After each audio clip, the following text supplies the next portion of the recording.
All right. We are live. Welcome to Beanball episode 8. We are officially into the doldrums of the 2024 Red Sox season as the wheels are coming off the bus that, we expected all along, really. But Jimmy, real quick. Yeah. This is number 8? This is episode number 8, yeah. I haven't got a paycheck yet. I know. Tell me about it.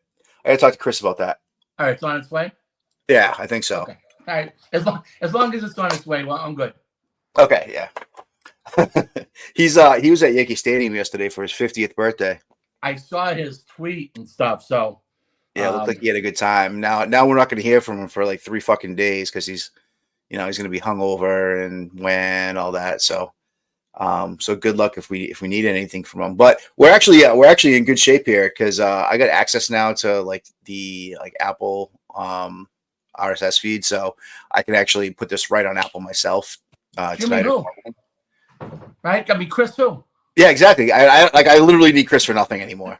So the only thing is he's good with like doing the graphics and stuff, which I could probably figure out. But I got like 10 interns that would come on board in a second and do graphics for us. That's what we need to do is actually have interns like edit this shit and make it sound professional. Well, I got a couple guys that'll do it, no problem. Yeah. Yeah. All right. Well, let's talk about that for sure. Okay. I had something I wanted to bring up to you, and now I'm fucking drawing a blank. It was important. It was kind of funny too, but I was going to start the show by asking you a question, and I completely lost my fucking brain, so I can't think of it. But here we are.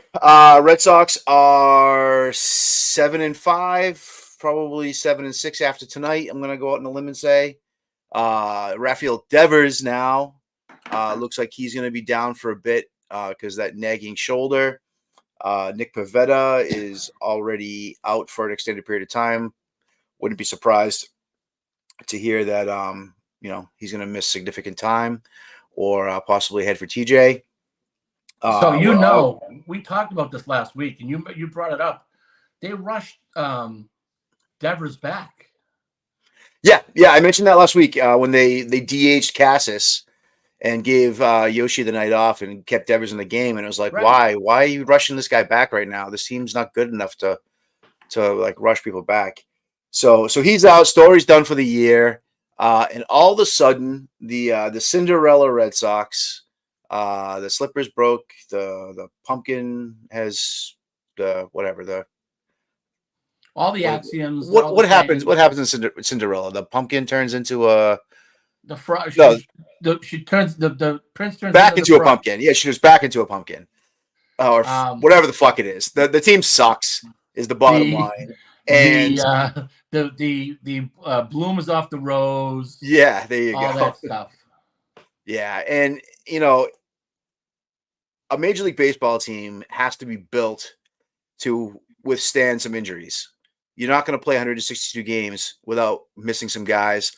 A couple probably for the season, a couple for an extended period of time, and then, some 10-day DLs here and there.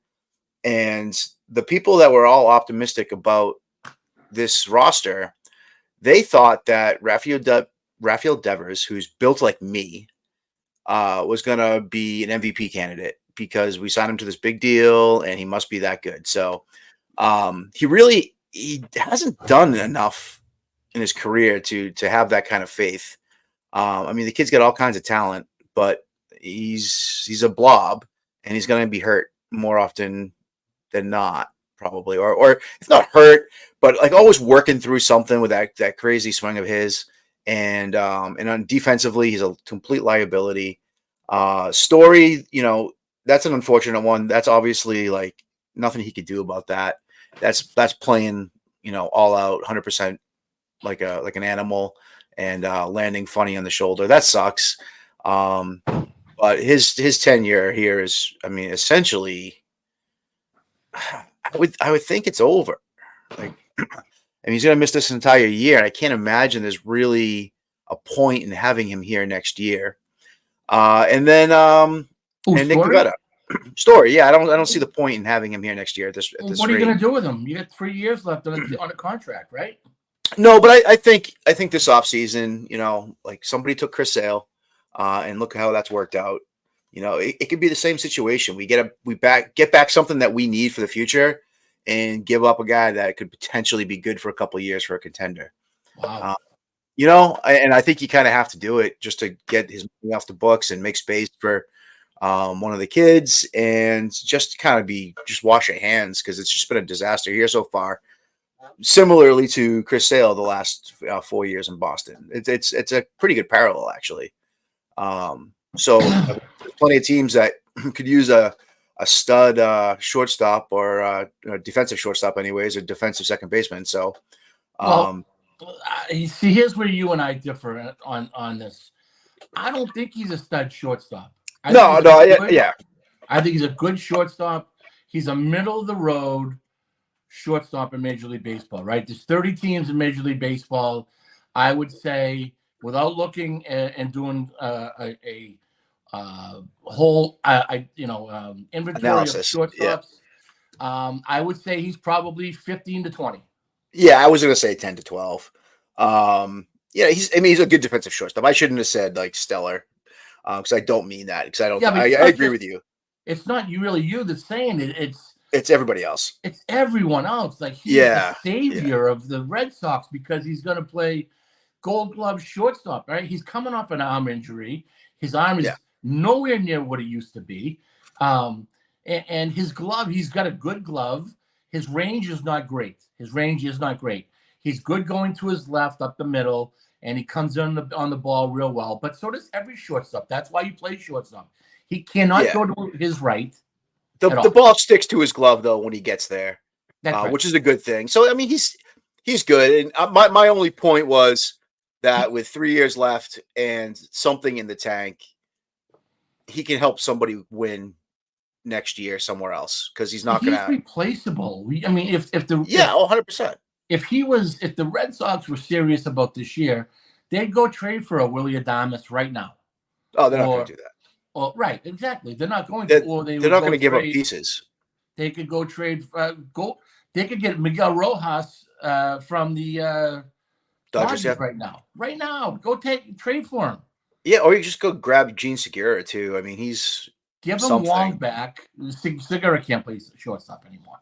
Give him Wong back, and give us Rojas. Yeah, no. So I was thinking, if you grab Segura, which is like a total Red Sox move, he can play second and third a little bit, and you have Vaughn Grisham coming up, who can play shortstop for you. I agree. Yeah, I agree. But Vaughn Grisham's gonna play shortstop because he has to, not because he should be. Oh, 100%. I mean, none of this is great. It's not great. So the like I was saying, like, this is all the whole possibility of this team being 500 or sniffing a wild card. It's gone. It's out the window. I mean, last night the lineup, Pablo Reyes batting fifth, and who was batting sixth?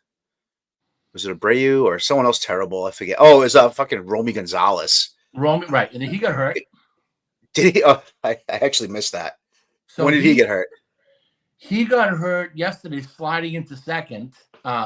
He stayed in the game, I guess, but he came in today and he couldn't play, and he is in a walking cast. Oh, geez, did they make a move? No, but going for an MRI. He says he's fine, but he couldn't take BP today. He's in a brace. Honestly, he doesn't belong on a major league roster anyways. Neither does David Hamilton. Neither does Pablo Reyes. Neither does Emmanuel Valdez. Neither does Wilmer Abreu. Neither does probably Connor Wong. He'd be a good backup somewhere. But this team now. He's a good backup here now. Yeah, that's funny. So let's talk about that real quick. What is there any rumblings of why Connor Wong essentially has lost his job? Well, aside from the fact that he's committed like 12 catches interferences in the last year and can't get out of his own way. He's not a great defensive catcher. No, I think he could be. He's got a good arm. His arm's good. His arm's good. He does not Yeah, receive the ball great, and no, clearly he does not block the ball great. He's a terrible blocker. but he's doing the things that he's being told to do, though. He's doing the glove tap on the ground, and he's doing the one knee down. And I just wonder if he's just said, you know what, fuck you guys. Like, I'm not as good as I should be because of this shit. And I'm gonna catch on 2 feet, and I'm gonna put my glove where I want to pitch. If we'd see a big improvement, but none of these catches like seem to have the balls to do that, and I don't get it. I don't get it at all. It's for one, it's easier. It's easier on the body, right? Is it? I mean, I don't know. I've been catching for 30 it's easier years. on the body. It's easier on the body. That's for over a course of 162. When you're catching bullpens on days you're not playing, and you're catching every day, you get the gear on. Bullpens are a great time to catch on one knee. I agree, but that's and no runners on base. Fresh counts, stuff like that. I have no issue with that. You could still catch on one knee 50% of the time. I just at some point there's going to be enough pass balls or catches interference or not being able to get to a swinging bunt because you're down on one knee, that the catchers are going to start being devalued. They're not going to they're going to use this against catches in contract negotiations. Well, yeah, sure. Like your bat might be worth, $10 million a year, but you made all these errors last year. So, and their comeback is, well, I catch on one knee. So at what point do they take their own career into their hand and say, fuck you, I'm going to be on 2 feet because it's more athletic. I'm going to put my glove in the strike zone because it's better for the pitcher and for me. And I'm going to play the way I know how so that I can be worth what I should be worth. It's their career. It's not the front office's career that they're fucking with. Do you think what I mean? Do you think that Veritek's telling these guys to catch on one knee?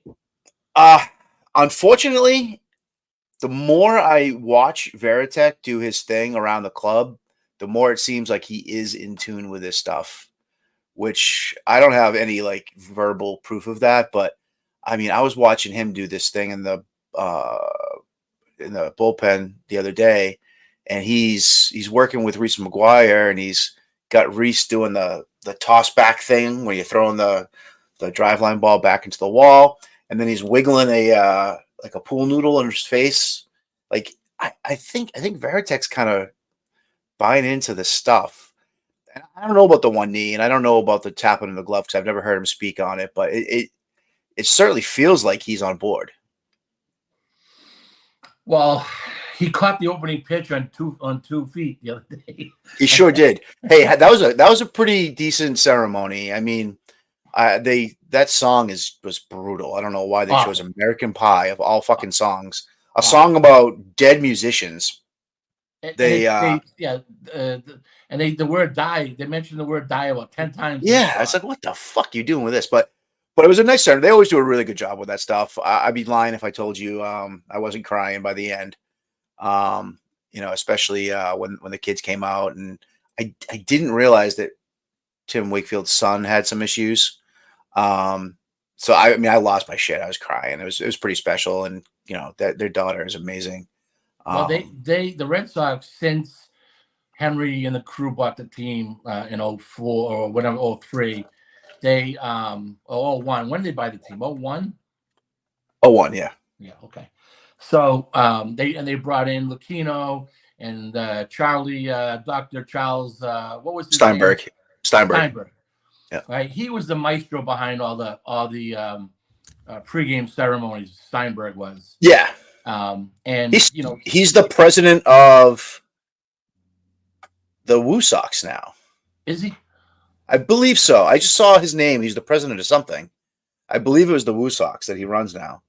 So he was the orchestra and all the pregame stuff, and after the bombings and after every World Series victory. Yeah. He and then he left. He went to Baltimore with Larry Lucchino. No, Lucchino didn't go to Baltimore after Boston. I mean, not with Larry Lucchino. He went to Baltimore with Janet Marie. Yes. Yeah. He went to Baltimore, and then you saw a drop off in the pregame ceremony stuff with the Red Sox. Yeah, he was really good, but they've continued to do a pretty good job with the stuff over the years. There was a couple things that were kind of cheesy. That fireman quartet singing the national anthem was atrocious. It was awful. Oh my God, it was so bad. It's like they never practiced before. I know. And but seeing the 04 guys come out was pretty cool. It's really too bad that they continue to just shit all over Curt Schilling. I know he's done some stupid shit, but it wasn't in malice. And No. we wouldn't have that 04 or probably the next one after that without Curt Schilling. There's no doubt you don't have not that he contributed too much to the next one, but he the team probably just isn't at that level without him there in 04. So he's really gotten a bad rap over the years. And I've met him twice actually. One time I was just sitting next to him at a taco place in Beverly because I think his kid was at Endicott, and I just realized I was sitting next to him, and I just said hi. I don't like fanboy and like can I get your autograph, all this stuff. I just said hi and just like talked to him like a human being for a few minutes. He was a really nice guy. He's totally happy to chat. Like he gets such a bad rap all because he wore a T-shirt that insinuated we should like hang all the media or something like that or whatever the fuck. And then he voted for the wrong guy for president. So and then he took a bunch of money from the state of Rhode Island. He didn't take it. Yeah, but they gave it to him, and that happens with businesses all the time. He's not the first business to go belly up. It's not like he's like, aha, I'm gonna steal this money from Rhode Island and fuck you all. Right. That wasn't his plan, right? Yeah, but that's but people treat him like that. It sucks because we do owe him a lot. No doubt, as Boston fans. So, no doubt. And politics shouldn't be part of why someone is or is not allowed back into the ballpark. Correct. I was disappointed to hear Derek Lowe kind of speak out against them too. Well, Derek Lowe and him have had many a fight on planes in locker rooms over the years when they were playing together. I didn't know didn't like each other. Oh yeah. Lowe gets a couple of wine spritzes in him, and he's forget about it. So yeah. And Derek Lowe is Derek Lowe was a great pitcher, a great athlete, and he just wasn't afraid to speak his mind to a guy who should be in the Hall of Fame. But 100%.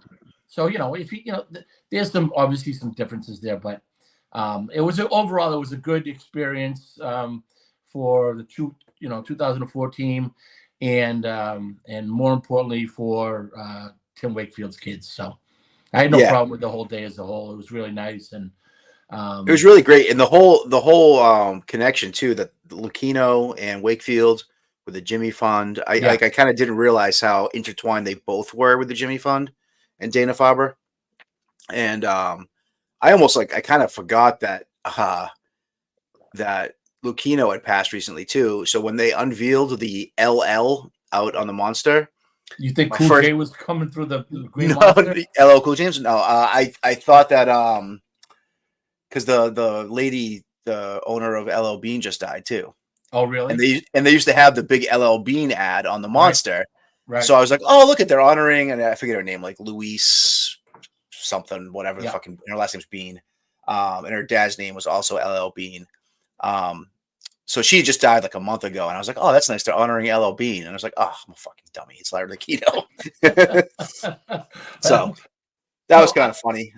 I almost texted you the other day when after the story went down, and I noticed it the next day. Actually, I waited a couple days just to make sure I was seeing what I saw. And as soon as story went down, nobody pitched to Devers the rest of the since he went down. Devers has got nothing to hit. Why would you? Pitching him, that's my point, right? Pitching him backwards. And I'm going to tell you my opinion on Rafael Devers. He's an excellent hitter. He's an excellent hitter. I would trade him. Yeah, I don't disagree. He's not someone you build a franchise around. He's a missing piece guy. He's not a rah-rah guy in the clubhouse. He barely speaks English, for Christ's sakes. So he's got his money. He's not a third baseman at the major league level with any with any team that's worth its weight in gold. His contract, as big as it is, it's not crazy. No, it's not insane now. Looking at other contracts, it's not that big. I think that they were hoping that he would turn into David Ortiz. Well, he might. And he very well could. And I don't think he's got that personality, though. Definitely does not have the personality. You're right. And I could do without David Ortiz and his personality, but if that's what they expect Devers to be, I just don't think he's it. He's not. I've always felt that way. He's just not your franchise. And I think the face of your franchise moving forward is going to be Cassis and one of the kids, which sucks because I don't think Cassis really is either. I'd trade Cassis. I would trade one of them. Okay. Yep. And I would trade Cassis or Devers. And if you trade Cassis, you can move Devers over to first base. One of them. Yeah, I mean, I would keep Cassis just because he's controllable for 5 more years. And you'll get a lot more though for Devers. I mean, for Cassis than you will Devers, based on controllability, money wise. Yeah, I mean, you think so? I mean, like a team like the Phillies, they could use Devers badly. Imagine if you throw Devers into that Phillies lineup right now. Well, where's he going to play? DH and play third. Well, you got a DH. You got a full-time DH in Schwarber. Yeah, but he can play some left field. Like, you know what I mean? Like, you can move him around. You get some flexibility there. Yeah. And Schwarber's the only lefty. Well, I think it's Schwarber and Hopper, and then a bunch of righties. And he'd fit in. He fit in really well in Philly or for the Mets. Not that they're competing now, but I don't think that they intend to stay down for very long. They'll spend to get back. Did Dombrowski sign Devers? Dombrowski did not sign Devers. That would probably be Cherington, because they signed him at like 16 years old. So that's probably Cherington. Okay, I would guess. But that's a good thought. You could be right. Alexa, what year did the Red Sox sign Rafael Devers? The Red Sox signed Rafael Devers to a minor league contract on August 9th, 2013. 2013. 2013. Yeah, so that was definitely Cherington. Wow, 2013. So he's 16. So he's what, 20? He's 26. Wow. Yeah, he's getting old now. 26. Yeah. Probably, 27. Wow. Yeah. Oh, I didn't know that. Wow. Yeah, but there's definitely, I mean, even the Dodgers, they've got Max Muncy at third base, who's probably better suited for first. Yeah, he's never going to play first. Muncy? Yeah. Not with Freddie Freeman there. Oh, Jesus Christ. Yeah. Sorry.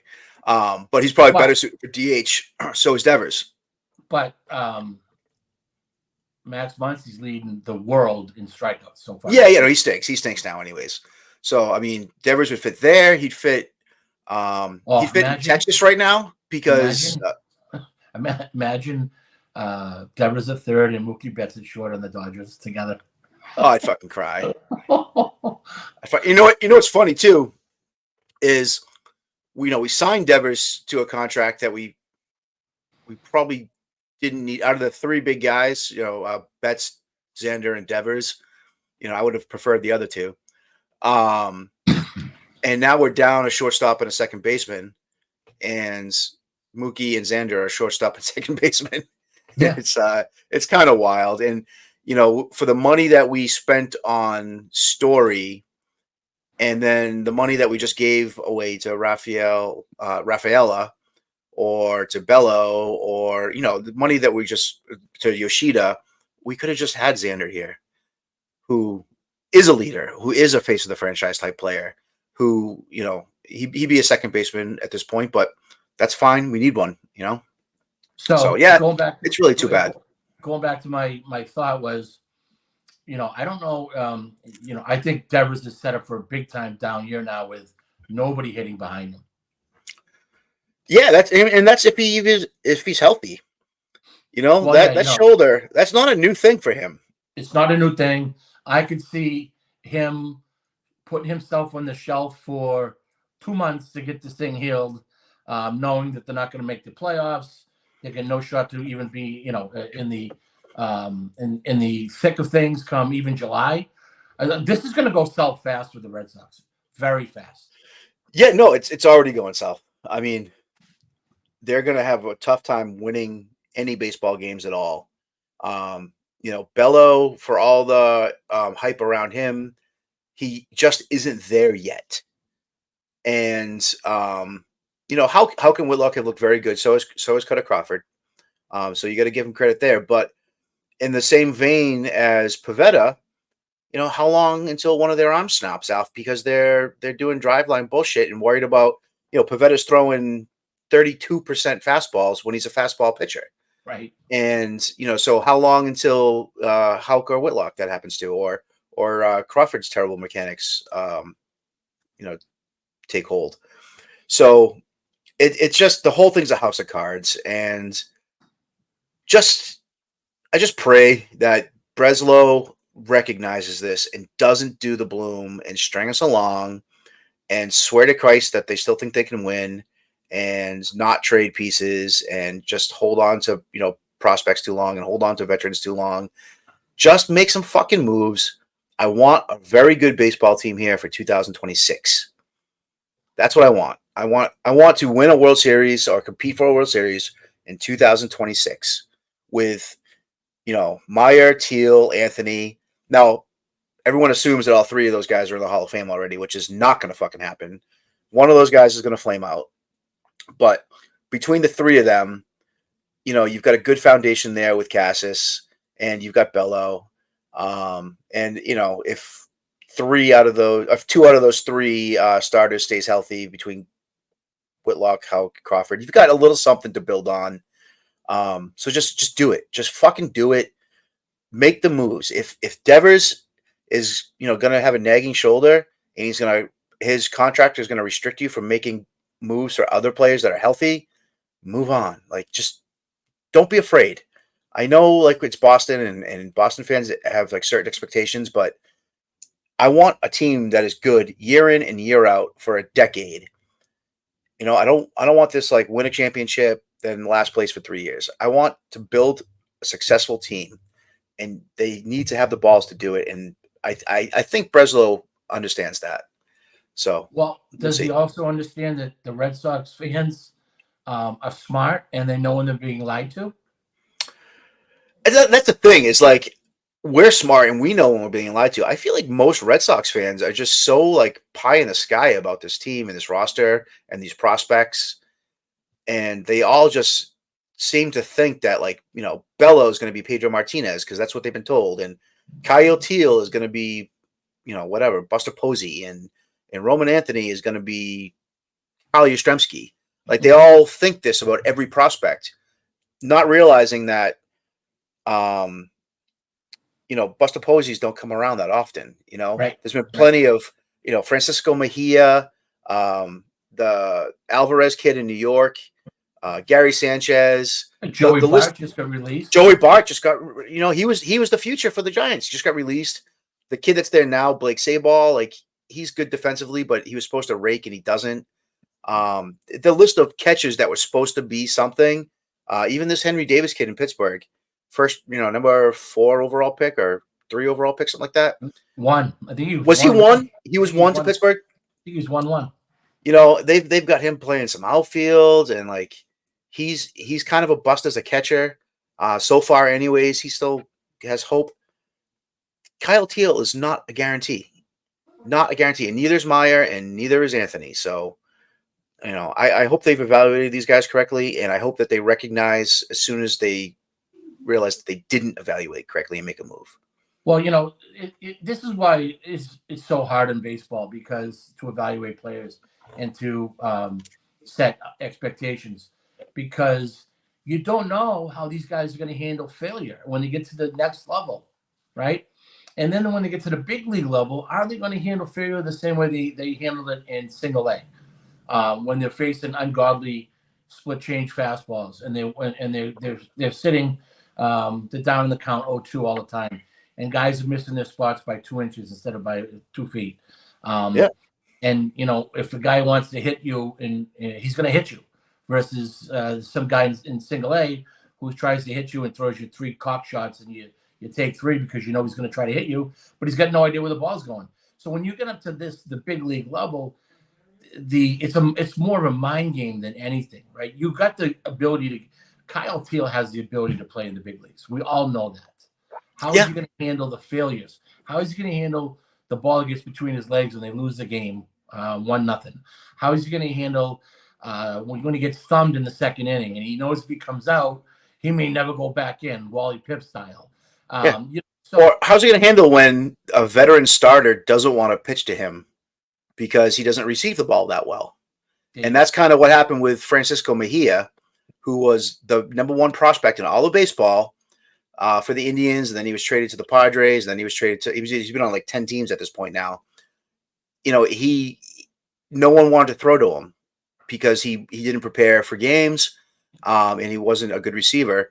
And that probably fucked with him mentally too. And, you lose confidence, and then it's hard to get better when you're not confident in what you're doing back there.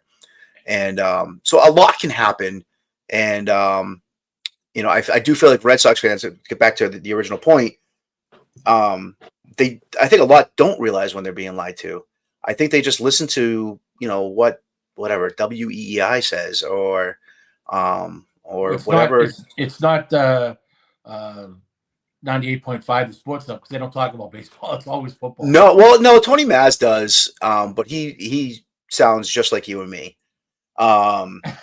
He's a little squeaky. Yeah, God, I was listening to every once in a while I throw on WEI. It's like the default in my car. I usually listen to podcasts, but like in between podcasts or something, I'll listen to like a little radio here and there. I was listening to Rich fucking Keefe do like the baseball show before, like pregame show, and he doesn't know who players are, and he doesn't like know who's good and who's bad, and he doesn't know anything about Major League Baseball, and he's doing a baseball pregame show. He was talking about the other day, like how the Red Sox are going to have to feed off bad teams like the Tigers and the Royals. And I'm like, have you followed baseball at all this year? Because the Tigers and the Royals look pretty fucking good, and they're going to mop the floor with Boston when they come to town. Right. It's just funny how like the local media there's just not baseball people anymore. Rob Bradford was pretty good.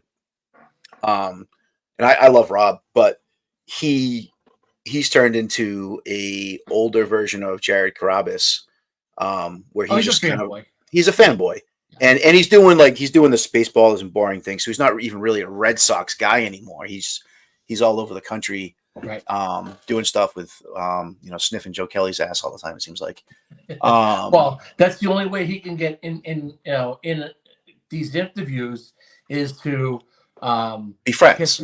Just ask and make smiley faces at each other all day via Twitter and texting. But in the meantime, the real story's not getting told. Yeah, I miss, as much as I hated him for many years. Dan Shaughnessy, like, where are the Dan Shaughnessy's, like, out there, like, just telling it like it is and like having actual opinions and understanding the game a little bit. That type of journalism is just, it's gone. Well, journalism in general is gone. I mean, there's the beat writers are gone. There's no beat writers anymore. I mean, nobody. No, they're just all. They're kids. They're kids that are big fans. Clicks, like this Milliken kid who like knows nothing about baseball, but he, God bless him. He's 25 years old and he latched on with Carrabis, and I think he's the producer for the Zolak show on 98.5. Yeah.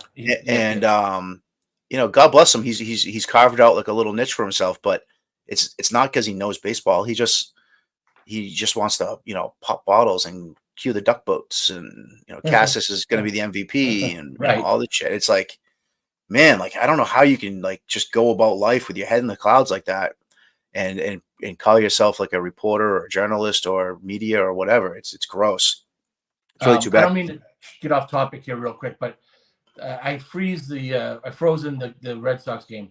Alex Spear must be on in the 6th inning, and he's got a quote that McGuire has barreled the ball 4 times this year, matching his total from the 2023 season. Yeah, I believe the barreled 4 times in Come 2023. on. He's looking pretty good. I will say he's looking playing. good he's looking at the plate. He's playing every day. Yeah, but I'll tell you right now, though, they'd be better off with him in the lineup and Wong in the lineup at the same time, because Wong's the better catcher. Right now. Well, I don't know if Wong's a better thrower. McGuire's a better receiver. And I think the reason why he's been catching is because that you just mentioned it 2 minutes ago with Teal is I think these guys would rather throw to McGuire than I do. Yeah, because it didn't feel like that last year. Well, Wong got here. I mean, Reese McGuire got here late after he got picked up. No, he was here all last year. Right, he was here late in 2022. Okay, so it was late 2022. Well, I mean, I guess if that's the case, I mean, he was the backup last year for sure. I mean, that's for damn sure. Something's changed. You had asked me if Wong was in the doghouse, and it definitely felt like he was. Oh, it certainly seems that way, right? Yeah. So, I feel like this guy. So we're supposed to have Brent Pourciau, I think is how you pronounce his name. Supposed to have him coming on to talk to us. I went back and forth with him on Twitter quite a bit today. He's the founder of Top Velocity, which is down in Louisiana. And they are I don't want to call them a pitching facility. They're a velocity facility. And he hypes up this $500 gadget called the Trunk Accelerator, which he has developed with his 20 years of study and, all the degrees that he covers himself in at night. And he was supposed to join us 25 minutes ago, and he has not popped in. And I just texted him, and he's not responding. We had a good back and forth this afternoon privately, and I thought he for sure was going to try to come on, but it looks like he's not. So, bummer. So much for his $250 gift card to Texas Roadhouse. Yeah, yeah, exactly. Good. Yeah, that's funny. More for you and me. Yeah. Yeah, that's kind of a bummer. I was looking forward to just having the conversation. Do you want to pivot to a little pitching stuff away from the Red Sox real quick? I wanted to talk about our manager for a minute. We can do it now and over. No, go ahead. Let's finish Red Sox talk.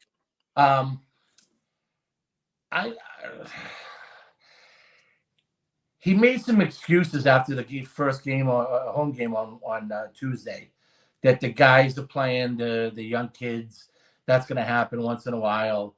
And he was referring to Duran dropping the ball. Duran missing the ball. He didn't drop it. He missed it, right? He flat out missed it.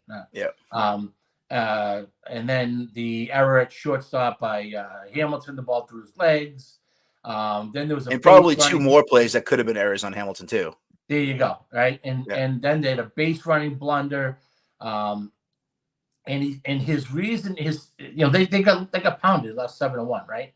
And he used the excuse of, well, they're young, those things are going to happen when you got a bunch of young guys. The game's the game. Game's the game. Whether you're that was what was the other one? It's just this is why you can play this game in the Dominican Republic, Japan, Korea, Australia, and you don't have to know the guys on your team for everything. You don't need to know their life stories, and you don't even have to be able to speak the same language, because there's a language in this game about baseball where everybody knows how to play the game. But when the ball goes through a guy's legs, and he blames the guy for being a young kid. Well, he wasn't a young kid in AAA when it happened, or Duran missed the ball. He wasn't and I'm a big Duran fan, right? But he wasn't a young guy last year when he dropped the fly ball, but all of a sudden this year they're all young guys. I'm not buying it. And he's not a young guy when he makes the diving catch. They got $175 million payroll. He's making $6-7 million a year. I don't want to hear. I want him to take ownership and maybe say, I'll take responsibility. I had him in the wrong spot, or he made a mistake. Those things are going to happen once in a while, but don't say it's because they're young. It just happens. Nope. Yep, absolutely. No. Youth can't be an excuse for missing a fly ball or missing. Not in the big leagues. Not in the big leagues. You don't belong there. If that's the fact, if that's the way it is, you just don't belong in the big leagues.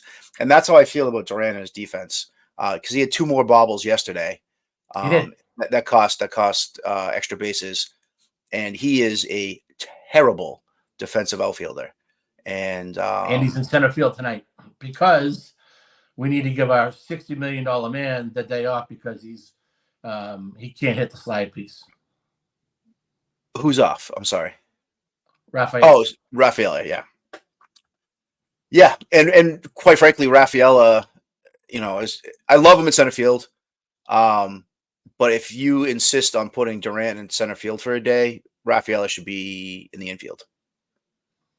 Yeah, but Rafael is not playing because he can't hit. Yeah, he can't hit a lick. He's not ready for prime time. No, I said that all winter. But everyone wanted to, crown him and he's the future, and let's give him a big contract, and he's going to be in the Hall of Fame. That contract is not a great deal for the Red Sox. It's an 8-year deal. 6 of those years they already had, and they had for nothing. Right. The first 3 of those years were for the veteran minimum, which would be $700,000. Right. And then 3 years of arbitration, which for a player like him, assuming he doesn't turn into Xander Bogaerts, call it $5 million. It would be like 1.5, 3.5, 5.5. So we'll call that $10 million. Let's call it $15 million over the first 6 years. So now you've given the kid $35 million for 2 years in the 7th and 8th year of our contract. You have no fucking clue if he can even play baseball yet. There was no reason to do that at all, except to appease fans that want you to, quote unquote, do something. And, he's not the guy that you needed to lock down. Cassis is the guy that you want to lock down long term, and that's never going to fucking happen. So just save your money, because you could use that money on Xander Bogaerts or whoever's a free agent next year, or bring in a starting pitcher, or what for that contract, for that $60 million or $50 million, right? 50. Yeah. For that $50 million, you could have Jordan Montgomery here right now. You know what I mean? That's how these guys need to think, and that's how fans need to think too. Not like, oh, good, we locked up this kid that we like for 8 years. He was already fucking here for 6 years. Yeah, he was already locked up, right? Yeah, there's no reason to do that at all. And the same thing with Bello too, who signed an even longer deal for even more money. And it's like the way that starting pitches drop like flies. Why? You had him for fucking 6 years for nothing. Right. I would have waited on Bello. I would have waited till he had his Tommy John and see how he bounced back, because it's coming. Oh, 100% it's coming. Right? He's gonna miss 2 years at some point. Because they all do, and this deal is going to look terrible, and Red Sox fans are going to be all upset about this deal in a little while. But right now they're all like, oh, well, at least they're spending money. Well, that's not how you spend money. That's not the right thing to do. Spend money where you fucking need to spend money. Yeah, you don't go and buy, the Porsche when you already got the Corvette. Yeah, you know what I'd like to see? Extend fucking Tyler O'Neill, who's a free agent at the end of this year, who is quite clearly the best baseball player on this team right now. 100%. Without a doubt. He's the best baseball player on that team right now. And he had a couple down years in St. Louis with back injuries, which will fucking kill you. But the kid was an MVP candidate 3 years ago in St. Louis as a youngster, before he was even arbitration eligible. And he's fast. he's solid on defense, and the kid can fucking mash. And he's the one that you should be locking up. And he plays every day. Yeah, go lock him up for 4 years. Don't lock up a guy you don't need to lock up, because you could probably sign O'Neill right now for 4 years, $60 million. Right? Would he say no to that? He would sign that tomorrow. I think he would too. That's a good deal, because he must be in the back of his head wonder if he's going to stay healthy. So to have security for 4 years and have the Green Monster for 4 years for $15 million a year, which triples his salary this year because he's making 5.5 this year. Like, I think he signed that tomorrow, and that's a good place to spend $60 million. Sure. Not on a fucking kid you don't need to. And you know what that does? It shows. I'm drinking tequila, so I'm swearing a little bit extra tonight. Oh, you didn't tell me you were going to be on some tequila. Oh, you're on the white stuff too. Good for you. It's the Clase Azul. Oh, I like it. Anything, any tequila with agave in it is good. Is okay in my book, right? Yeah. But if you sign O'Neill, you know what that does? That shows the rest of the free agents that maybe it's a good place to come back to play again. You're serious about winning, and it might attract somebody else. 100%. O'Neill is a ball player, man. Like, he is righty Trot Nixon. Like, but with way more athleticism. Quite frankly. Better, yeah. But I get your point. Yeah, you know what I mean. Like, he's the ball player. He's a guy you want here. He's a fan favorite. Like, he's gonna have he's gonna hit 35 bombs this year. He might. He very well could. If he stays healthy, he could hit 35 home runs. Yeah, he's already at 6. You know what's not going to attract the pending free agent is Ceddanne Raphael's contract, or even Bello's contract it's fine, but I understand. I wouldn't have done it, but I understand why they did it. You don't want him to win 15, 16 games each of the next couple of years, and then it costs you 30 a year. But those contracts don't wet the whistle of free agents. No. To want to come here. Not at all. And quite frankly, if you're a center fielder and you're a free agent next year, and I don't know, I can look it up. I don't know who the free agent center fielders are next year, but why would you want to come here if they just locked up Rafaela? And not for nothing, right? Who's the better prospect, Rafaela or Roman Anthony? It's not close. I don't need to answer that. Okay, so now you just blocked Anthony. Yeah, sort of. Yeah, because you clearly like Duran, and you just signed Rafaela, and you've got hopefully O'Neill and Yoshida. So yeah, Anthony is essentially blocked right now, unless you move Rafaela to the infield or move on from Duran. I want to look up the 2025 free agents. This is fun. Say some words while I do this. I don't. I just don't understand the Rafael signing. I just don't. It's clearly somebody's going to get. You know what? Maybe they move Rafael. I don't know. If he's locked up, he's cheap. The A's would take him tomorrow. Oh yeah. Let's see. We got outfielders. So 2025 free agent outfielders. Juan Soto. Yeah. So I don't think I'd open up the bag for him. Oh, 1,000%. How do you not? I would force the New York Yankees to pay $700 million for him. Yeah.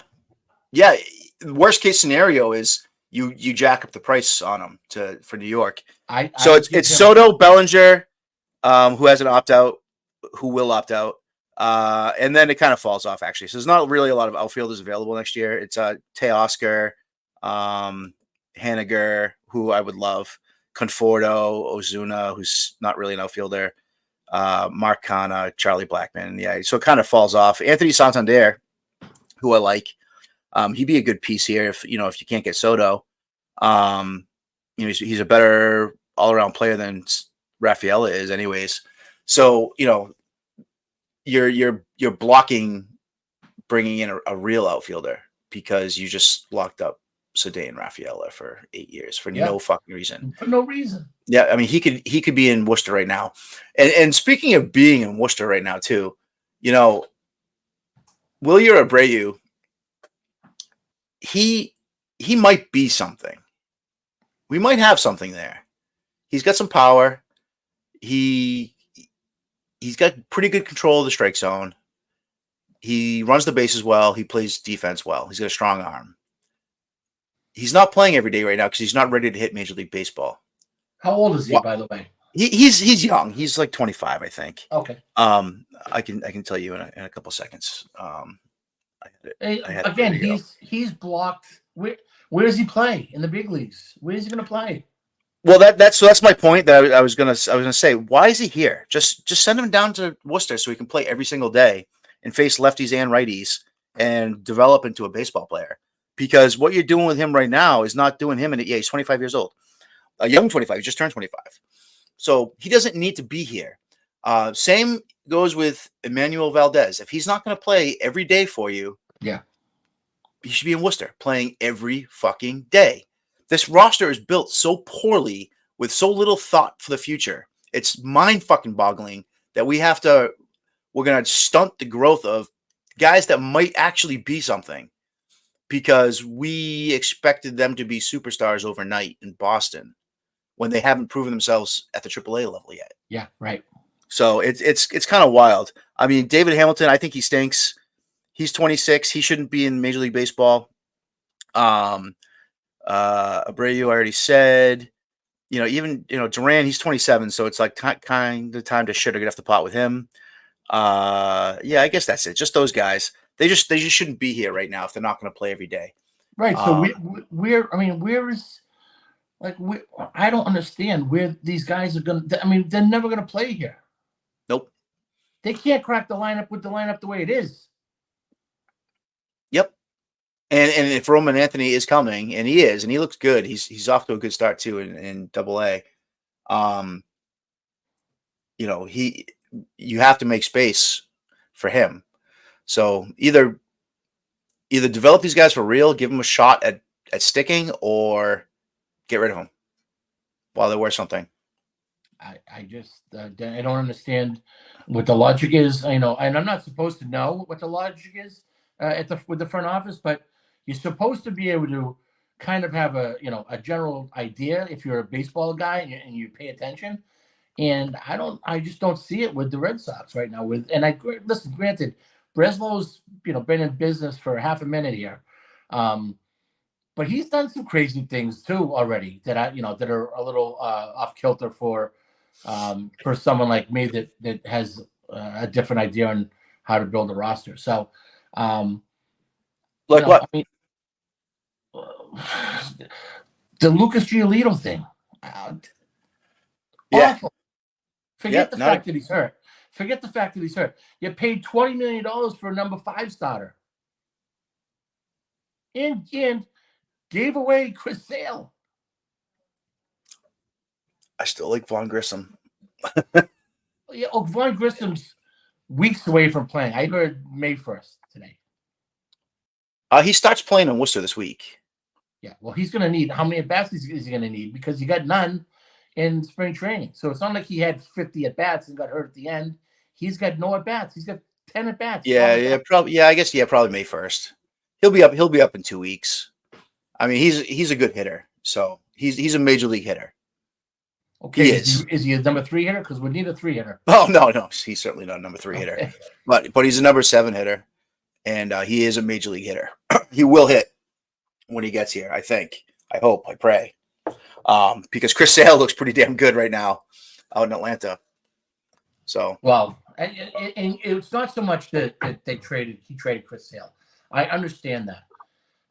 But don't throw in the money for his salary and then go out and overspend for a number 5 Lucas starter, Giolito, yeah, who is had an ERA of around 5 last year. Yeah, and allowed the most home runs in baseball. He allowed 41 home runs last year. So I thought it was Lance Lynn that had the most home runs. It was Lucas Giolito. Yeah, they were both pretty terrible. How's Lynn doing in St. Louis? Is he doing all right? He pitched yesterday. in the rain against Philadelphia. I watched some of the game. I was in my office, and I got to tell you, the uniforms in the rain, they don't. Oh no! They don't. Those uniforms work. are so bad. They don't work. And Lance Lynn's belt broke not once but twice yesterday. He's built like me too. He's a big boy right now. He's a gorilla. He's 6'4", and he's a big dude. But he broke two belts yesterday. Unbelievable. I couldn't believe how bad the Red Sox home whites look. Awful. They look so bad. Even the piping looks terrible. So how do you fuck up piping? So I saw this before the game. So obviously Holiday came up yesterday, and instead of giving him a shirt that that he can wear, that's a commemorative shirt on his opening day, they put a sticker on his left sleeve. Okay, so after the game, they took the sticker off. They peeled the sticker off, Jim, and they're going to put it on one of his Fanatic baseball cards. Oh my god! And it's going to be a 1-of-1 based on a baseball card for his rookie year, and that's how you're going to be able to tell it was the rookie year card and the 1-of-1, and it's that's crazy. And that they literally peeled the sticker off after the game and put it on the baseball card. You know what's amazing too is I thought that this uniform thing would be fixed in spring training because they was pretty vocal and they were, everyone was freaking out and the pants are ripping when players are sliding across home plate. You can see through it. I mean, they're bad. They're really, really, really bad. It's embarrassing. And I thought they'd fix it. But nobody is complaining about it anymore. No players. They've been told to shut up. I think they've been told. Yeah, I think they've been told. Like, what happened to the Major League Baseball union? Because the Major League Baseball union used to be the strongest union in the country. Those guys could get whatever they wanted just by threatening a strike or whatever. They get nothing anymore. They have completely caved to every whim of Manfred and Major League Baseball for the last 10 years. So it's unbelievable. But the reason why they've shut up is because health insurance. The uniform maker is the one who's getting all the royalties. So if you look, they've jacked up the prices on shirts in everywhere. $400 to buy a shirt. Everywhere you look, imagine a game shirt. You go into the Fenway Pro Shop and you want to buy your kid Sedano Raphael game day shirt, and it's his first game, big league game, and you go to buy him a shirt and it's $379. And then it rips like 5 seconds later. Unbelievable! Like I couldn't imagine. I mean, I haven't bought a jersey, and the last jersey I bought, again, I think I told you the story already. It was like 2003. I bought a Nixon jersey. That was the last Red Sox jersey I bought, and it did me well because it was a home 7, and it got me through JD Drew and Christian Vasquez. Yeah, right. But I would never buy one of those jerseys today. Never in a million years could you get me to buy a Major League Baseball jersey because they're just not worth it anymore. So that's why they were told to complain and they're not going. They're treading lightly. But why not fix it? I don't understand why you don't fix it. It's not like you don't have the money to fucking buy uniforms. I don't know, but I got bad news for you. What? Your buddy Joely Rodriguez is in the game to pitch. Oh boy. Sedano Rafaela is in at second base. That makes sense. Oh boy. So much for the day off. Yeah, well, it's the top of the 8th, and I'm gonna guess. I mean, I haven't really been paying attention to this game at all. I have it sitting here right on the iPad, but I'm gonna guess that was Valdez that started at second. Yeah, I guess he didn't do anything.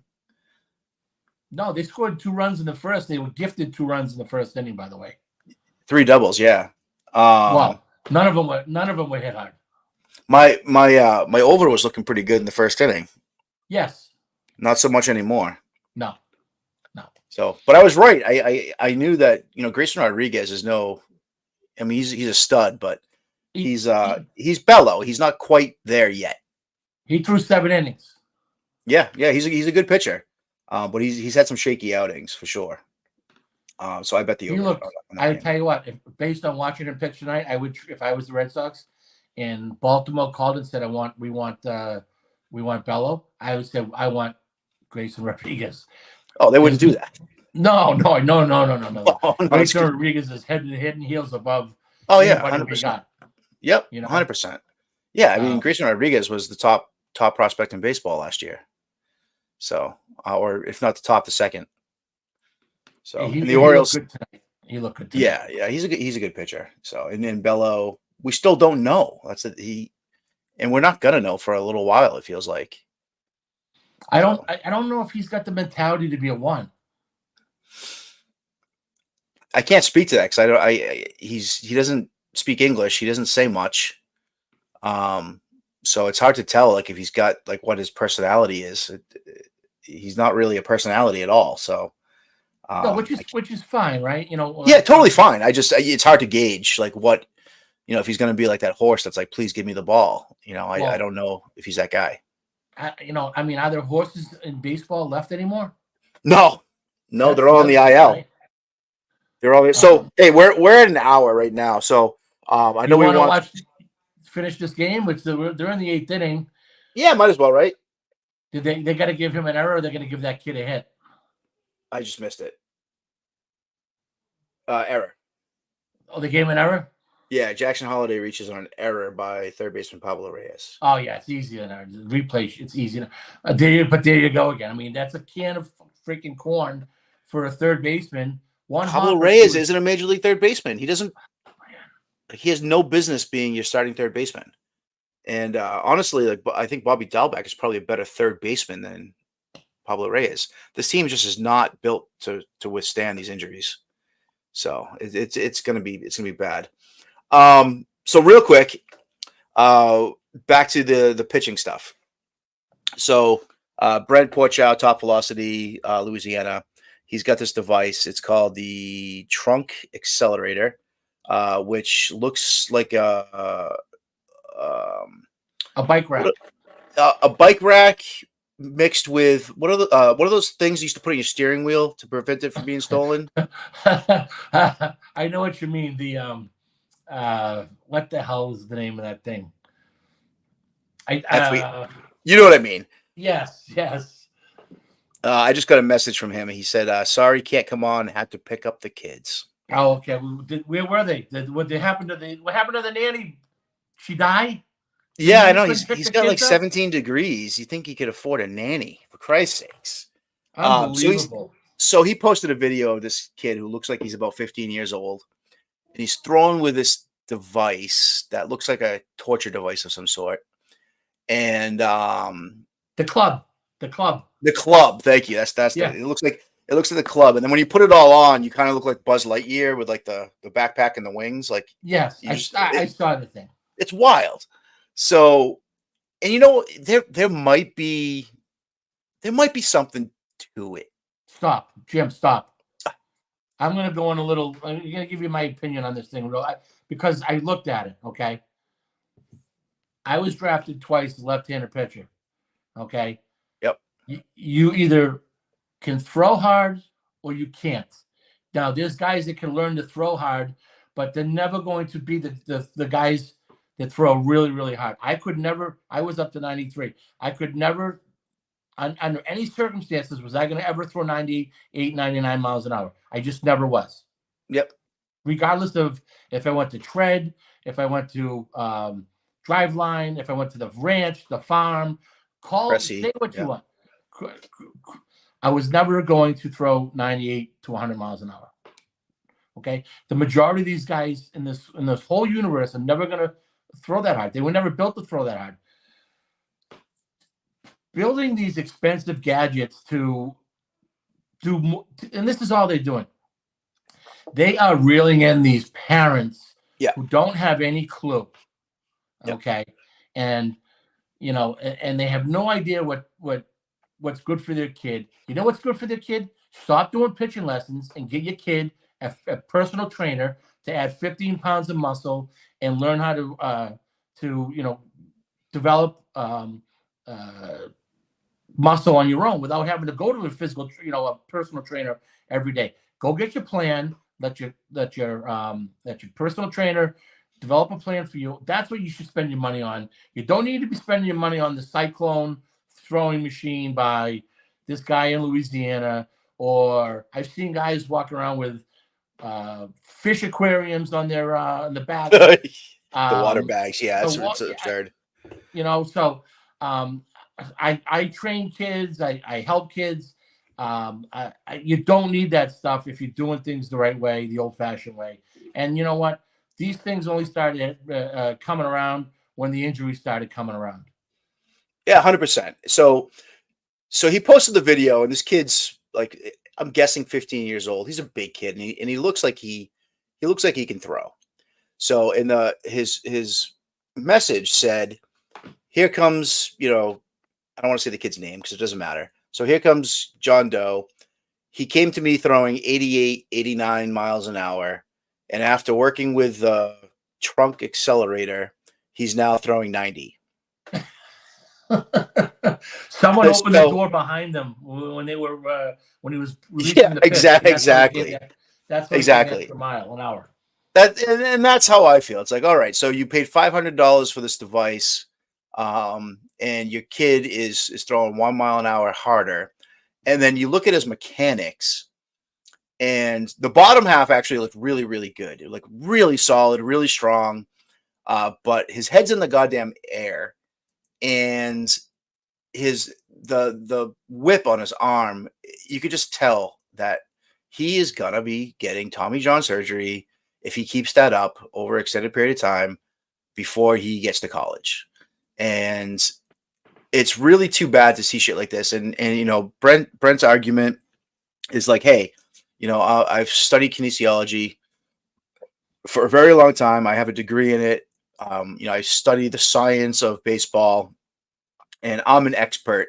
So you should trust my studies because I've done the research and the data shows that this stuff works. Well, the data, in my opinion, is what I'm watching on TV every night. And the data is showing that Tommy Johns are climbing through the roof right now. And the data shows that less and less pitchers are actually pitchers, where they can actually command a strike zone and command their off-speed stuff and throw a strike when they need to. And that's what this poor kid is heading for if he continues down this road of working with this guy. And he went at Jeff Fry a little bit on Twitter, and he says, listen, it doesn't matter that you were a pro because I'm an expert. And name me one field on earth where you reach the highest level of that field and you're not considered the expert. If you were a brain surgeon who does brain surgeries on a regular basis at MGH, but some guy read about brain surgeries in a book for 20 years, which one of you is the expert? It's the guy that does it, the guy that's done it in the past. It's the guy that reached the highest level doing it. This whole idea that these failed baseball players, which you and me both are, I wouldn't consider myself a failure. No, you're not a failure, but we're not pro baseball players, and the idea that we know more than players that have been there and done that is to me ridiculous. And yeah, we can learn and get better and smarter over the years, but I'm never gonna tell a professional that I know more than him because I've watched videos and studied this stuff and watched data on spreadsheets, because the spreadsheets are on TV every night, and the state of pitching right now is gross. This kid Mason Miller on the A's, have you watched him throw at all? Yeah, I heard he was up to 104 today. 104. So, Nolan Ryan threw 108, and you can't convince me otherwise. So he's not doing anything. he's not doing anything that's never been done before. But the kid's wild as fuck. His ERA last year was 4. His ERA the year before was like 7. And his arm's going to fall off doing what he does. And quite frankly, he was supposed to be one of the best starting pitchers in baseball, and now he's a reliever. And you don't, if you're a reliever when you're supposed to be a starter, you failed. Like, that's a demotion. So why are we celebrating this kid that was demoted to the bullpen, but he throws 104 and everyone wants to suck his dick because he throws 104 miles an hour, but his strikes to walkouts is like, it's like 2-1 or something like that, which is not good. And he's not going to last. Like, that's not something to celebrate, in my opinion. I don't want to see Codify or the Pitching Ninja, posting these videos of this kid being like, oh my God, this kid's amazing. Because it's going to go away in like 6 months. His arm's going to blow up and he's going to end up with a 4 ERA. And it's like, all right, who cares? And that's what these kinesiologists are leading pitching toward. We've got 100 years of healthy pitchers, and their workout regimen was long toss, throw from a mound, run, lift a little weights, take a couple fucking months off because that's important, and just continue to work hard doing those things and get bigger and stronger and stretch and be pliable and long toss some more. That's all you got to do. And you can throw 100 and you can be healthy with proper mechanics. So, and that's gone. It's just gone. And these scientists will tell you that it's gone for a reason and that they know more than, like, their data from the last 5 years is more final than 120 years of history. So you're right, 100% correct. And I'm going to refer back to this video that you're talking about with the young kid and the Velociraptor or whatever trajectory. Trunk accelerator. Okay, the trunk accelerator. Okay. You said he was a big kid. He's not a big kid. He's a thick kid, but he's like 5'9", 5'10". Okay. Yep. He's not. It doesn't have a pitcher's body. Everything he did in his whole family tree to get to 90 miles an hour, everyone felt that in this whole family tree. So the old days, and I'm not saying the old days were better. I'm just saying the old days were healthier. Mike, Tom Glavine, Pedro Martinez, Greg Maddux, Randy Johnson when he first came up. Randy Johnson threw a lot harder when he was 41 than he did when he was 25. Roger Clemens, they all pitched within their body. They didn't try to overthrow.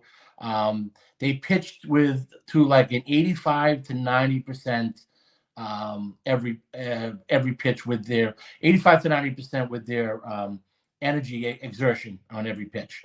And then they always left a little in the tank for the bases loaded, right? Or the 7th or 8th innings, right? There's an old saying there that the first 6 innings for a pitcher are thrown by their arm, and the last 3 innings are thrown by their legs. And now these guys are talking about not running anymore, but doing sprints instead, and not doing any 3-4 miles a day.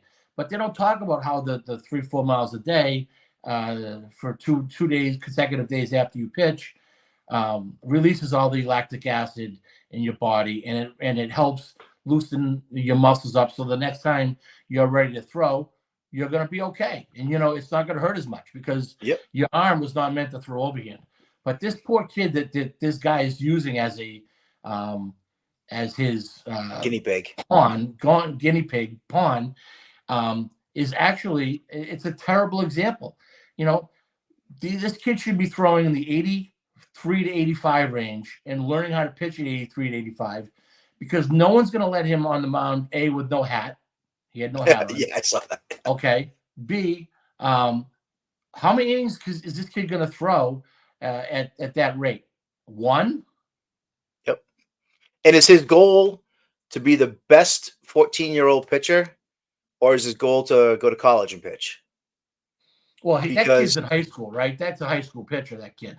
Yeah. So, but is his goal to be is his goal to be the best pitcher in high school, or is his goal to make it to college, or is his goal to make it beyond college? Because if you're paying that kind of money for that kind of training, you've got lofty goals. So, why are we trying to get the most out of these kids at that age instead of preparing them for the long haul? And the other thing too is that, and James Andrews has done a study, much like this Brent guy has done a study, and he's come to the conclusion, and in my opinion, he's the foremost expert on UCLs, that the UCL is not mature until 26 years old. Correct. And doing what you're doing for that many years at that age, it's going to explode. It's just not a good thing. And so it's not only the training and the trying to go get 100 miles an hour, but it's the no running, it's the no long toss, it's the babying of these pitches too, like pitch counts, specialized bullpen positions. Over the years, Major League Baseball has done the same thing. Like, Blake Snell, has thrown into the sixth inning 5 times in his career, or something like that. Right.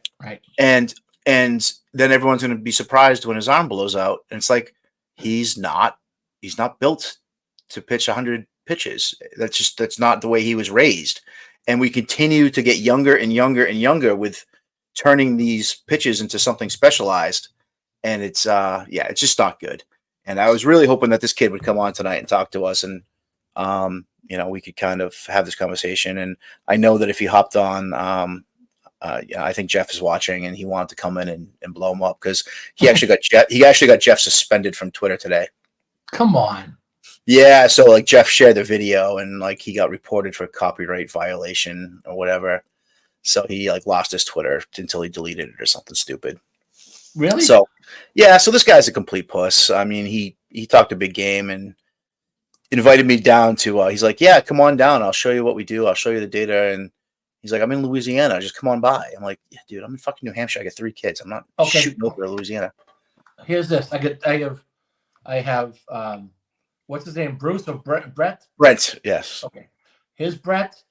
Here's Dr. Andrews. Who are you gonna pay? Yeah, exactly. Right. When we were playing growing up, and we were playing, we played every day too, right? So these kids today, and I had this discussion just the other day with. But what'd you play in the winter? Basketball. Exactly. You didn't throw year round. No. Exactly. I put the baseball down because it's terrible September, for you. In August, after the baseball season ended. We always played longer because I won a state championship 5 years in a row. So we always played longer. And so we were done in August instead of July. Right. But then you play football, get into football season, play football. Then you get into basketball. And then, basketball ended in February 22nd. Baseball started the following Monday.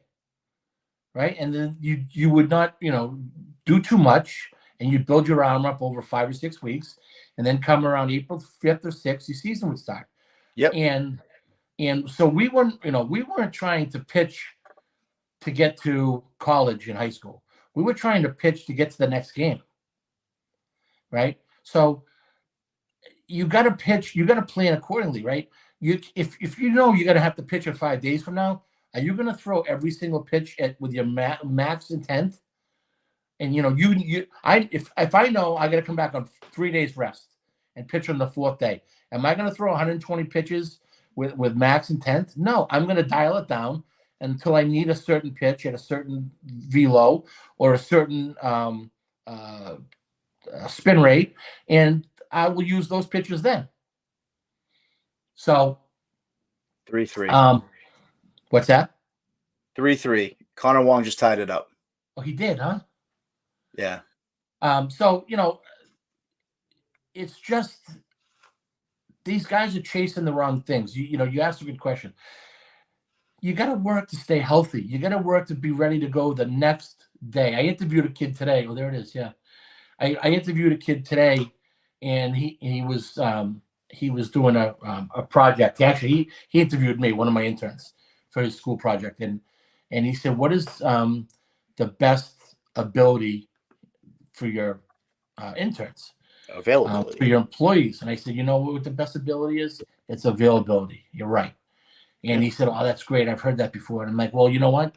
Whoever's told you is a smart person, because gold. Yeah, it's true. It's actually true." Yep. And it's the same thing in baseball and football and hockey and basketball. It's the same thing if you're a runner. You know, if you're a runner, my dad used to run. He ran like 17 marathons, and he would run every day, and he couldn't take a day off because his body would start shutting down. And I'm like, "Dad, you got plantar fasciitis. Take a couple of days off." "I can't." "Well, you know what? Your body's telling you to take a couple of days off." That's what plantar fasciitis is. Yep. Yeah, you got to listen to your body. Or shin splints. Yep. You know, and when your elbow starts getting sore, it's not, doesn't mean you need Tommy John, but it says, "Hey, that's enough for today." Or your shoulder starts barking, it's enough for today. Yeah, but when you're 15 years old and you're throwing max velocity for 60, 70 pitches, and then you're expected to do it again later on in the week, you're headed towards surgery. So do you, when your check engine light comes on, do you drive around for 1,000 miles before you go get a check? No, you get a Me check or my the next wife? day. You get it checked right away because it's telling you something's wrong. Yeah. So this whole pitching thing's out of control. There's too many cooks in the kitchen. There's too many people making big money off gadgets and videos. I'm not a big fan of some of these guys that have been around a while too. Like, this whole Tom House thing, I think he's more of a football guy, and he's straight over to baseball. And I don't believe in some of the things he does, yep. but he's got a big following, and who am I? I'm just one person. So yeah, because he coached Tom Brady. Yeah, and there you go. And so I just think that what works for you might not work for me. Everybody's body's different. Everybody's got different arm slot, because they're not all the same. Not everybody's the same. Not everybody's 6'5" and throws 97 miles an hour. Just walk out of the and that's a really good point. So I don't mean to interrupt you, but not everybody's body's the same, and not everybody's arm slot's the same. So explain to me how this trunk accelerator, which forces your body into this one position, is good for everybody. Good for everybody. It's not. And I don't care how much data you have. It's not good for everybody. It maybe it worked for this guy, Brent, who I believe was a pitcher. His Twitter bio says he was a pro pitcher. So I haven't looked him up. I haven't bothered to. I don't care. But just because maybe that trunk accelerator worked for him doesn't mean it's going to work for all of his students either. And there's no data in the world that you can collect that's going to convince me that the human body this works for everybody. It's impossible. And that's science. You can say like, "Oh, I have the science." Well, the science is look at the injuries, look at all the different arm slots, look at all the different body frames, and look at the results that you can see on Major League Baseball and college baseball every day on TV. Right. So there's always a real easy way to figure out if something works or not. Okay, is it endorsed by anybody at the big league level? Right. That guy is in a hotbed of big time talent down there in Louisiana. Right. I'm sure if he paid somebody a couple bucks, a former big league pitcher, to come in and test the thing out and say, "Give me your honest assessment," I'm sure someone would come down and say, "Hey, I'll give you an honest assessment. You may not like it, but I will give you an honest assessment." And then they sit there and they say, "Geez, Brad, I don't think it's, I don't think that you got much here." Right. Or, "Oh, geez, Brad, this thing's unbelievable. I wish I had this thing when I was 15. Can I get one? I would more than happy to endorse it. I want, 5 of them for my travel team. I want 5 of them for my kids' high school team." Nobody, and this thing's not brand new. He's had this thing for a while. Yeah. Nobody's endorsing this thing. So, which is a telltale sign, that it's really probably nothing worth paying $497 plus shipping for. Yeah, it's like Teacher Man. Nobody is endorsing him. Yeah, and even his current clients won't even mention his name because they're scared to. Yeah, and Aaron Judge, who is supposedly he's his hitting coach, right? Won't go on even endorse him. Won't even Nope. send it write a letter endorsing him. He's full of shit. And kudos to Jeff Fry. Listen, people can be arrogant online, keyboard warriors. He's not that guy. He's a 10-year big leaguer with a lot of experience and more importantly, a lot of connections at the big league level. And he speaks to guys all the time, and he speaks to pitchers as well. So for this Brett guy, who I don't even want him on next time. Screw him for leaving us high. No, he had one chance. He had one chance. He had his one chance, right? But if Jeff Fry wants to get something answered that he doesn't know the answer to, he's got a plethora of people in the big league level between pitchers, pitching coaches, scouting directors, general managers, that he could pick up the phone and call former players, guys that are retired, and say, can you give me your honest opinion on this? Or can you answer me this question? Or can you do this for me? And he knows that none of them would endorse that shit. Of course, it's right. That's right. So he's not a keyboard warrior. He's not a keyboard cowboy. He's a guy that's recognizing a lot of shit that's going on in this game. And he's speaking out. And even though it's at times probably hurting his reputation, he doesn't give a fuck, which is great. And he'll tell you, he's a slapdick 290 hitter. His reputation is solid. Okay. He don't give a shit about his reputation. Yeah, that's great. Yeah. Right. Yep. You only need 6 friends. You only have to have 6 friends when you die, right? To carry the coffin. Carry a casket. So exactly. I'm sure he's going to have his 6 friends to carry him when it's time. He won't have a problem. Yep. Right. So he's not doing it for he's certainly not doing it to make money. I don't think he gives a shit about a Shigon t-shirt and hat business. It's funny. He gets called out sometimes for I think maybe it's Joey Cathcart that calls him out like, oh, you're just trying to sell your Shigon t-shirts or whatever. What is it? He probably sells one of those things a month. Like he's not making any money off that. So the whole thing's like he's doing it as a joke almost. It's right. It's just a joke. It's fucking funny. And then the people that like, oh, you must be miserable to be around, and like probably not. He probably enjoys his day and his grandkids and golfing and enjoying his life, and he also enjoys being passionate about baseball. And he doesn't get too disrespectful either with people, which I tend to do because I just have fucking zero patience for stupidity. He's got a lot of patience. It's crazy. You got to remember, he played 10 years in the big leagues. He's used to walking into crowds of 40,000 yelling and screaming. Yeah, that's true too. I hope you suck. I hope you go over 5. I hope you roll your ankle or something, whatever, right? So that shit doesn't bother those guys. Again, he knows who his friends are and who he can rely on if and when he needs something. And he certainly is not doing this t-shirt and hat business for money. No. It's not making money off that. No.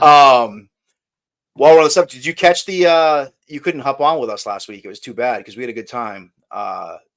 We called it the Ball 9 bullshit, the B9 BS pod. It was me and Chris and Greg Olson and Bill Pulsifer and Will Oman. Did you catch any of that by any chance? So I did. Yeah, I did. It was pretty fun. I was listening to it as I was working in my office on Monday, Tuesday, or whenever it was posted. And there was some funny shit in there. It was funny. Yeah, we had a good time. Greg's a really good guy, and he's you can tell out of the bunch he's like the professional because he's like I think he broadcasts Auburn games for a living now. So you can tell he's like the buttoned up one, and Pulsifer and Will Oman are just maniacs, like complete maniacs. And Will Oman apparently can't afford a cell phone because his cell phone kept dropping out. But we had a really, really good time with those guys. It was awesome. I got Greg on and Chris got the other two, and we had a good time. I suggest listening to it, but all 3 of them were in lockstep too with this stuff. 3 former professional pitchers. It's not Jeff Fry who's a hitter. There's 3 really good professional pitchers that were all in lockstep with this stuff. And what I thought was interesting too, it's, aside from the chase for 100 miles an hour, which all 3 of those guys to a man said, yeah, it's part of the problem, but that's on the player, not, the player at the end of the day makes his own decisions. They talked a lot about how the lack of tack is a big problem that's adding to injuries. Huge. Oh, hey, look at this. Brent is here. Hey guys, Brent, can y'all hear me? how are you? We were just wrapping up talking about you. Hey, sorry, man. I had to do family duties, but I got some time. I'm glad I caught you. Yeah, we got a few minutes. We've been on for quite a long time now, but this is how do you pronounce your last name? Pourciau? Pourciau. Pourciau. Okay. So Brent Pourciau, Creole. It's definitely French, right? So you're down in Louisiana. I a lot about you're down in Louisiana. Let me just introduce you a little bit. You run Top Velocity, which is your pitching training facility down in Louisiana, and you study kinesiology, I'm assuming. I got a master's in kinesiology. And you developed the Trunk Accelerator, which is the gadget that started the furor today on Twitter. Yeah, so fun. So why don't you tell us a little bit about that and what you do, and we'll go from there. Yeah. So long story short, here we go. I tore my rotator cuff at 18 years old in my first college appearance, and doctors told me I wouldn't play again. So I just went on this journey trying to suck up all the information I could to rebuild my career. This was in 1995, and there was really not much. And so in that process, I fell along a lot of great information, some supportive coaches, and I got myself back, and I wound up playing indie ball. I wound up throwing harder than ever thrown. I was like low to mid 90s. And I played a year in Europe, and then I played a year here in indie ball. And I got traded. I didn't like where I got traded, and I just didn't think I was going to be a major leaguer after 28. I was 28 years old, and I finally got my career back. And so I wanted to be a coach. My grandfather was a famous football coach, and I've always followed his legacy.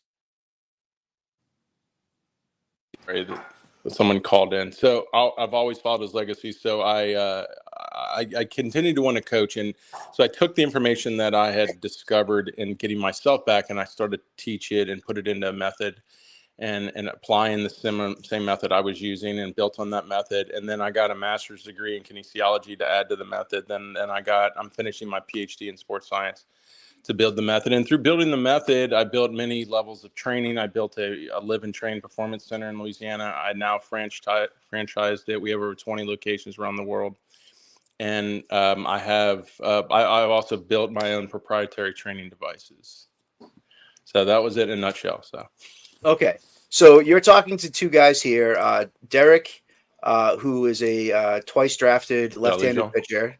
Drafted twice drafted, never played a day of pro baseball though. Yeah, and me, who I coach. Sorry, I think what it is someone's calling into my phone. 1 second. Well, no, I don't know why it does this. You're fine on our end, so. Your finger looks good, though. Can't hear y'all. I don't know. Someone called in on my phone, and it literally cuts me out. Should have done this on my computer, right? We can hear you fine. Let me go out and come back in. All right. What are we doing? Why don't we see if we can have him on the next week? Because we're already an hour and a half in. Yeah, we should do that. Or maybe do another one, like another day, too. Yeah.